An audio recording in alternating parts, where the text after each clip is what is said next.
बारिश की रात एक बार मैं किसी परिचित के यहाँ शादी में गया था। उस रात को मौसम बहुत ही खराब हो रहा था। थोड़ी ही देर में बहुत तेजी से बारिश होने लग गई। अब मैं शादी निपटा कर पुनः अपने घर की ओर लौटने लगा, तभी एक परिचित ने मुझे वहाँ आई हुई एक लेडीज को उसके घर छोड़ने का कहा, क्योंकि मौसम खराब होने से उसे कोई टैक्सी नहीं मिल रही थी। थोड़ी दूर जाने पर रास्ते में लीते चली गई थी। पूरे रास्ते में घूप अंधेरा हो रहा था। वो महिला मुझसे कार में सटकर बैठी हुई थी। मैं गर्म होते जा रहा था। थोड़ी देर बाद उसका घर आ जाता। वो मुझे साथ में घर चलने का बोलकर अंदर बुला लेती। वो मुझे टॉवेल देकर बाथरूम में कपड़े चेंज करने का कहती और उसके पति के लोअर टी शर्ट दे देती। मैं कपड़े चेंज करके बाहर आ जाता। जब तक चाय बन चुकी थी हम साथ में चाय पीते और वो बोलती, आज मौसम खराब हो रहा है, लीते भी गई हुई है, मेरे पति बाहर गए हुए हैं, आप आज यानी रुक जाइए, मुझे आज बहुत डर लग रहा है अंधेरे से। फिर मैंने कहा घर पर सब मेरा इंतजार कर रहे हैं। तब उसने कहा घर कह दो, आज मौसम खराब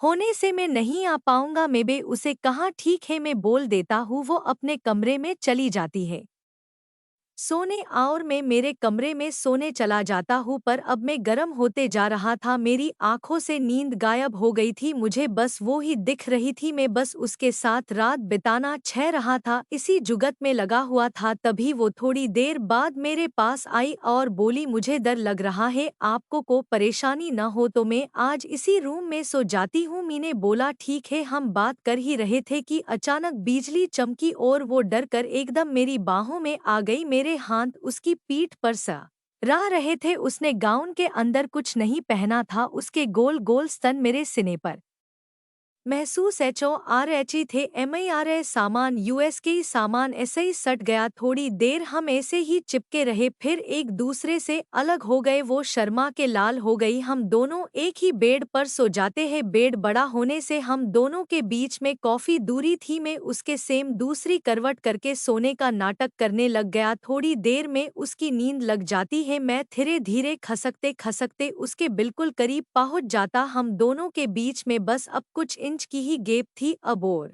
आगे बढ़ने की हिम्मत नहीं हो रही थी। थोड़ी देर में ऐसे ही उसके पास लेटा रहा। कुछ देर बाद में हिम्मत करके उससे सट गया। कुछ देर बाद मैंने अपना एक हाथ उसकी छाती पर रख दिया। कुछ हलचल न होती देख मैंने धीरे से उसका एक हाथ अपनी लोअर के अंदर कर दिया। अब मैंने हिम्मत करके अपना हाथ उसकी गाउन के अंदर उसके गोल गोल गेंद होनों के ऊपर रख दिया। अब उसकी अचानक नींद खुल गई और उसे मैंने अपनी बाहों में भर लिया। रात भर हम दोनों प्यार करते रहे और सुबह हुई तब मैं अपने घर आ गया।